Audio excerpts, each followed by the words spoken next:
Hey, how's it going, everybody? Matt Houston here, and today we're talking about the beginnings of a new set of videos. I'm very excited for this, that we have finally started our new campaign for, well, 2 players that have never played D&D before, and 2 people that have played a good little bit, and I'm super excited, and I get to share, and I want to share their stories with you guys. Possibly, try and glean some things that I did, some things I did wrong, some things I did right, and hopefully learn from this experience, and so that I can share this incredible story with you guys and have a good time while doing it. We agreed that in session 0 we'd have a committed schedule. Not that you would have to commit to the schedule and stay to it, but rather the schedule itself is a committed time and will not be changing. We had agreed that it would be every 2 weeks, and so long as it's not a holiday weekend. For example, Thanksgiving, we had already had to deal with that, where we had to push it ahead a week just to accommodate for Thanksgiving. We also agreed that so long as at least 2 players show up, and myself, of course, being the Dungeon Master, we would run the session without other players should we need to.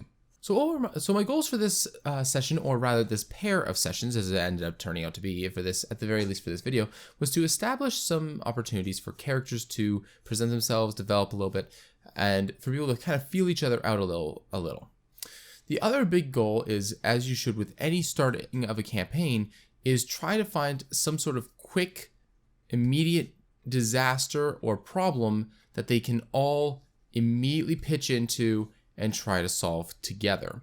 Now, the players, of course, are going to attempt to work together just because that's the nature of the game. They'll find excuses or make up excuses to work with each other, regardless of what the circumstances that you throw at them, even if it inherently doesn't make sense for them to do so.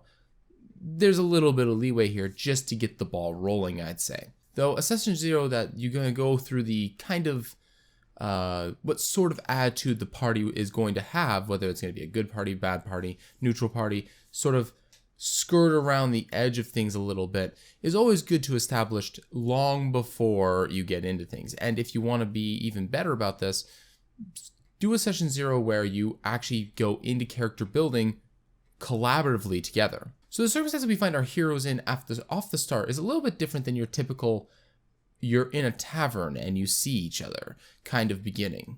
Wisteria, played by our newest player, Claire, is a well-dressed fencer whom was hired by the guild to be an additional bodyguard. The other player at the table, Brad, is playing a character known as Gambit, a tabaxi bard, whom just happened to be on the road and managed to hitch a ride for some lovely music playing along the way. So while on their journey, there was a very strong storm that passed through the northern area about a day ago. This powerful storm, though they managed to not get hit by it, did do quite a bit of damage to the forest that they are traveling along. This, of course, had caused a number of trees to be blocking the road. As you travel north to Deergate, you actually go along a large set of mountains. On the other side, there's a forest, and you actually travel through the forest at certain points just to accommodate the ridges and trees and whatnot. Now, the stakes are already pushed up a little bit, considering that one of the members, Fran, whom has been kind of ill most of this trip, is not really getting any better as they travel along, and they're hoping to get to Deergate as quickly as they can, reasonably, so that they can get some help with her condition. Now, with the road along the foot of the mountain being blocked by a large number of trees, they really had only 2 options. Either spend a large amount of time trying to cut their way through tree after tree after tree, or take a trip up through the mountain range, which is not actually much farther. Truvog, the leader of the caravan, had taken a number of different routes over his years through these areas, and as a result decided that it would be best for them to go through a lower mountain pass that is there that all the wagons and carts would fit through, but it'd be a little tight, just so that they can get to Deergate quickly enough for Fran's sake. That is the setup. That is where the players have kind of... So what have I done here? Well, I've set a couple of things here. So one, I've set the stakes for what kind of conditions that... I've kind of set the stakes for the players here. They have to protect one of them has to deal with protecting the caravan. Now, she has help with other NPCs that are present, and if we're honest with ourselves, there is the other player at the table who is going to also help. There's also someone sick in the caravan, and you don't want that to continue to be a problem. So your options are, of course, try to heal the sickness or get to the location where you can get it healed as quickly as you can. The latter is really their only option. So they want to try and get to Deergate as quickly as possible, simply because they have business there and they don't want to let Fran get the condition get any worse. While traveling along the side of the mountain, the weather began to get worse. Remnants of the storm that was from yesterday had seemed to be lagging behind and started to come in. As a result, the caravan had decided that it'd be best if they stop a little early just to make sure that they can get their tents and everything up so that nothing gets too wet. During this time, I had the players describe themselves to each other and how they would interact with others that they were traveling with. They had sat down for a meal after everything was set up, kind of just get a vibe of who these people are at first impression level. For the most part, things were relatively quiet. However, two of the other guards, Deldar and Binfine, whom had been doing a perimeter search around the area, came running back with Binfine having an arrow in her shoulder, shouting, "Ambush!" At her word, 3 robed figures jumped from the bushes and attempted to get the drop on the caravan. The party was, of course, not at its full size, so I had to adjust a few things, and that was where the NPCs came in. One of the things that I like to do when I'm building encounters, specifically combat encounters, is I like to put in some sort of side element to kind of make it a little bit more interesting. You get enough random encounters in the world where you have to just beat the crap out of the monster. Well, I like to do something a little bit different and cause an environmental problem or something that isn't typical of just a random people meet up and fight each other scenario. What was interesting about this encounter? Boulders. There was a 4th individual that they didn't initially see, but Binfine had noticed because of her high perception, that there was someone up the mountain about 60 to 80 feet pushing a boulder. This boulder was probably about the size of a horse, so it was decent size, and it was going to do a lot of damage to anything that would have hit it. Now, something that was not intentional between these people, because not everybody was at the present for session 0 when we had done it, and I held individual session 0s for people since then to ensure that I had the information I needed, make sure that things were going to fit together quite well.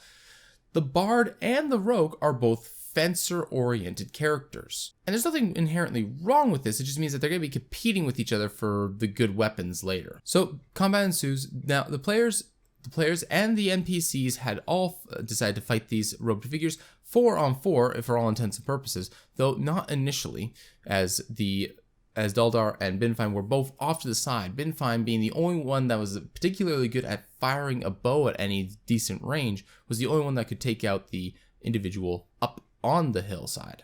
The fencers doing their thing, the Daldar, the paladin of the that was helping defend everybody, and the ranger taking care of the person up on the top of the mountain with the boulders. The combat was ended pretty quickly. However, they left one of the robed figures alive. Pretty smart on their part, really, and decided that some intimidation tactics led by Wisteria did a pretty good job of leading our pair to a cave just up the ridge. Deciding that only 2 people would not be enough to take on an equal number of opponents if they were to dive into their little lair that they have made out of this cave, they decided to take Daldar the Paladin of Elswyn with them. A quick side note, I have my own pantheon for this game. I actually really like making my own pantheons and making up my own small twists to how the default monsters are. I do try to keep things generally pretty standardized along the board for most things. However, I do like making exceptions, alterations, and how things interact with each other. It changes simply because I change deities. Or in this case, not deities, but immortals. But that's another topic for another video. After a little bit of climbing and getting into the cave and lighting a torch because, well, humans suck and can't see in the dark at all. To be fair, dwarves and tabaxis cannot see particularly well in the dark anyways. They can see in front of them, but the rules I do for this is if you have dark vision, it's like low light vision from old D&D, where You can see, but it's not very good. And if you gotta make a perception check, it's with disadvantage. What do humans get? They get no check. They do not get a perception check with their eyes. They get a perception check with their ears and their hands. And that's it. So shortly after you entered the cave, they had gone down the path a little bit, and they found that there was a campsite, about a number of bedrolls, packs, and other amenities that you would need when you're traveling about. And there was about 8 bedrolls. So they assumed that they had taken care of half of the problem, and there's going to be at least that many more. They also discovered by this point that they managed to find almost like a piece of wood that had a brand in it. And this was and it had the symbol of a skull with a sword going down into the eye and out the mouth on the right side, and a spike or peg or nail going into about where the right ear is. Daldar, being the only one that has any information on the immortals of the world, managed to discern that it was the symbol of Durath, the consuming darkness. Realizing that this is a big problem and that they need to take care of this quickly, ideally, the group headed further in. Now, unfortunately, the players don't know too much about the immortals of this world, which in a way is a good thing, which means I don't have to write out a large slew of them in great detail immediately. Just having the basic pantheon, their basic tenets, the things that they're about, simple things at the forefront of my mind, which I have made. It doesn't take very long to make essentially 8 characters that have lived for a few thousand years. Now, I had originally intended to have a puzzle for my players at this point, maybe another fight or two. But as the night kind of went on, we had already taken up about half an hour of time for a break, and then we had also started a little later than I had intended. As a result, I had to cut some content that I originally intended to put in. Now, a quick note for Dungeon Masters: this is not a bad thing. Adjusting or cutting or using or removing content from your current session or current set of the dungeon is not inherently a bad thing. Like I said, I originally intended for there to be puzzles, another combat or two. As the night went on, I realized that some of my content that I was making didn't seem to make a whole lot of sense for what I wanted to achieve. I originally wanted to put a puzzle in to give an idea that, hey, I'm going to make puzzles in this game, but it didn't really make sense for what they were traveling down, so I skipped across it. Instead, I used something else I was using for a future dungeon, which made more sense for me to use here instead, which is the next room. The group had come across a room with a very large room, about 30 feet across, 30 feet wide rather, and about 80 feet across. A pretty decent sized room. And they noticed that there was chalk drawn all over the floor. X's, just straight lines, and almost like there was paths written and all kinds of weird symbols. Wisteria, being familiar with Thieves' Cant, was able to discern the meaning of all these, and it was meant to guide people through the room who couldn't understand where traps were by looking at them. There was a number of labeled traps, such as spears coming through the floor or the ceiling, bolts flying across the room, and there was even an axe head that would swing by, and Wisteria was able to determine where all the best spots were to stand, so that even if they do go off, you wouldn't get hit. Traveling with caution, and the bard being kind of clever and saying, I'm just going to take my tambourine and just toss it gently in front of me where I should be going next, just to make sure that nothing is going to hit me. And I said, it's not a bad idea, except for all the noise that it makes. Fortunately for them, there was nobody there to listen, but I thought it was kind of amusing that the bard was trying to throw a tambourine on the ground to decide where he was going to go next. So they traveled with caution through this room and into the next room, which had a large dome shape to it. This big circular room had a very large mural on it.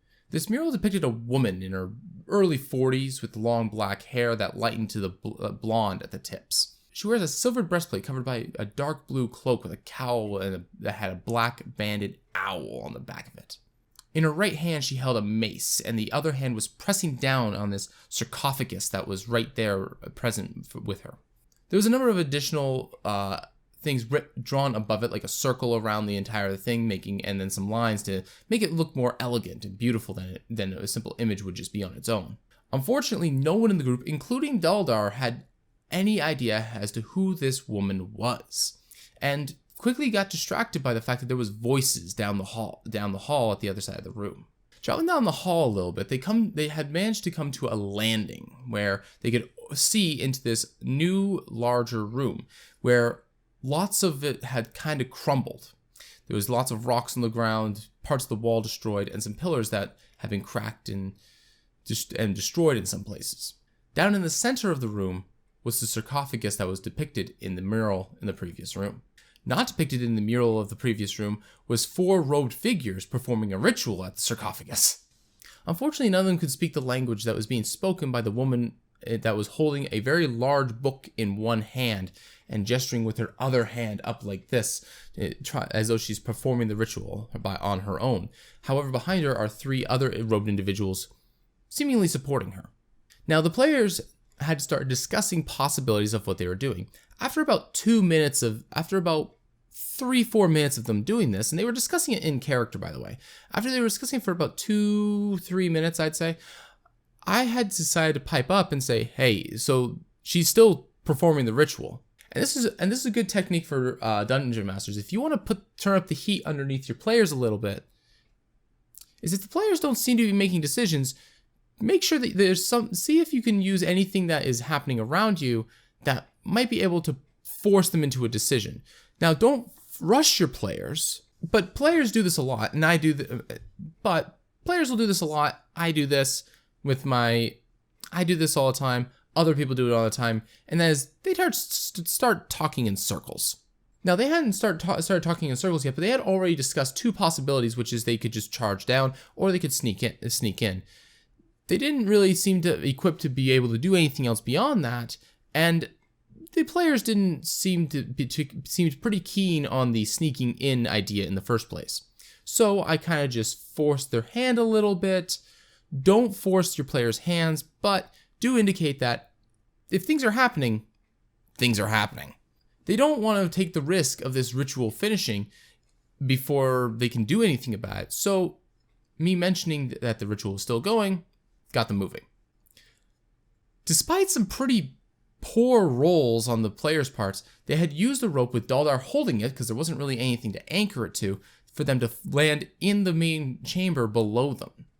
Surprisingly enough, nobody noticed them, and Daldar, in the big clanky armor, managed to somehow sneak down the stairs to the far side of the room without being noticed. This is one of those scenarios where the dice kind of just work out in their favor. Even though the one big guy that has all the armor and is going to be terrible with his rolls did really well, and the 2 that are naturally good did terrible with their rolls, the NPCs, along with their focus towards the ritual, just caused them to fail. So, with them taking their time, they managed to get into a position where they could spring an ambush on their opponents and they took out 2 of the backline members before they could even act. Try as they might, they couldn't shake the woman performing the ritual, and she managed to complete it. As the ritual finished, a black fog started to flow from the coffin and slowly made its way into the room.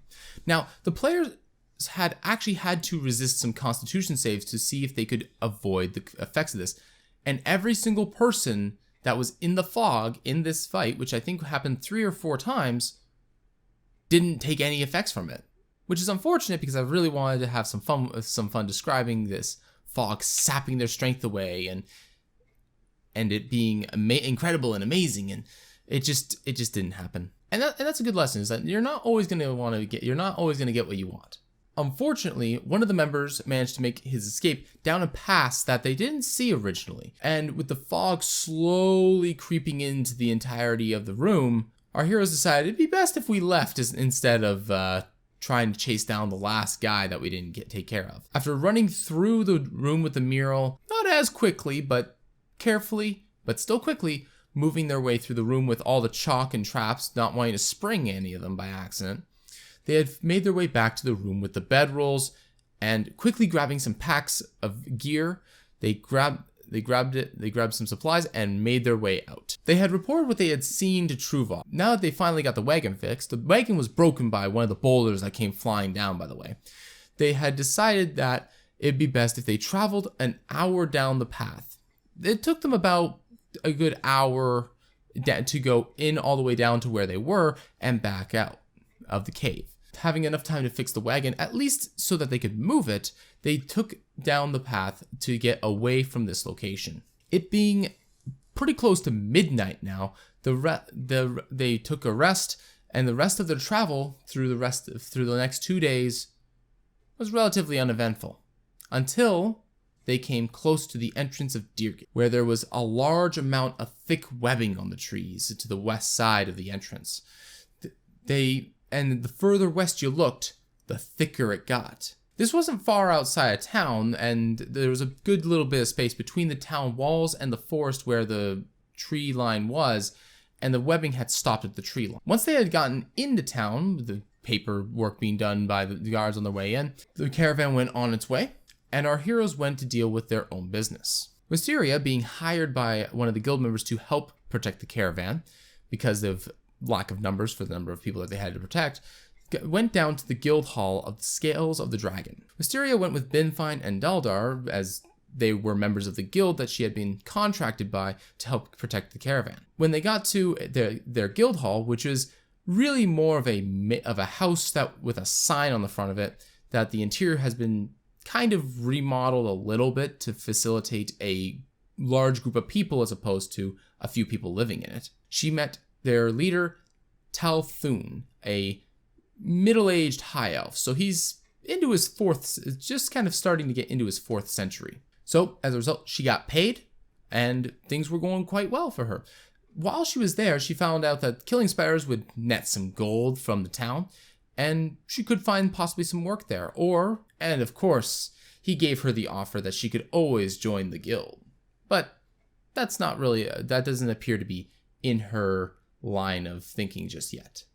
During this time, Gambit had decided that it would be best to sell a good portion of the pack that he found rather than carrying 2 bags with him on a regular basis, and in turn restocked and got some supplies for the travel forward. Towards the end of the day, the two had reconnected with each other at the Haunted House, discussed some of their possibilities for their next move or where they might be doing starting tomorrow. By the end of it, decided it'd be best to turn in for the night, try to gain some more information the next day, and see where their adventures take them. And that's where we ended the second session. This was originally intended to be a 2-session. However, I intended them to be in the dungeon just as long as they were, but travel through more things than they originally had. This is going to be likely a longer than normal length video for this, although who knows, maybe that'll change depending upon what the content is that these guys try to go for. They might go into a political domain where I may have to say a few more things. But as I said, this was on the first 2 sessions of the campaign, and I intended there to be, like I said, a little more content, but given how long some things take that you don't expect them to take, sometimes you have to cut back a little bit. Now, these first 2 sessions were really more like a prologue to the actual story that we're going to be undertaking with these characters. There isn't a whole lot here that is going to continue to progress unless they decide to pursue it. They could, but I don't expect them to. After each arc of the campaign, I'm going to try and answer some questions that people have, so long, of course, as that they don't compromise other parts of the story. Overall, I'd give the start of this campaign 3 out of 5 cups of coffee. It's pretty good. I've definitely had better starts than I've had, but of course, nothing is perfect in life. One of the things that I really found was I can prep way more content than I actually intend to use, which is not inherently a bad thing because you can always recycle and have less work later. But I found that maybe some of the things that I had done, I could have done better, such as describing rooms. I found that I was using the visual cues for how I was describing rooms a lot, but I wasn't using an auditory unless there was something very specific like the voices, or I wasn't using smell, or I wasn't using feeling. Like it was supposed to, I should have mentioned that as they went further down, it started to feel colder, light, like the energy in the around is slowly being sapped away. Would have been a really good thing to possibly indicate that things are getting more and more dangerous the deeper you go. It was something I could have done, and it probably would have made for a much more dramatic effect. But of course, the only thing that truly matters when you're playing Dungeons and Dragons or any tabletop game or just being with your friends trying to have a good time is that you have a good time. And by the sound of things, everybody had a pretty good time. I had a pretty good time, and that's all that matters. So that's just about the end of this video. Do make a comment in the Trolls Nest on the underside of this video and let me know some of your campaign starting ideas. Is it in a tavern? Everybody started in a tavern, I'm sure, at this point. If they've done more than one start, they've probably started there. If you like my content, don't forget to leave one. And if you want to see more of what I do, then don't forget to subscribe so you never miss a video. Until next time, guys, have a good day.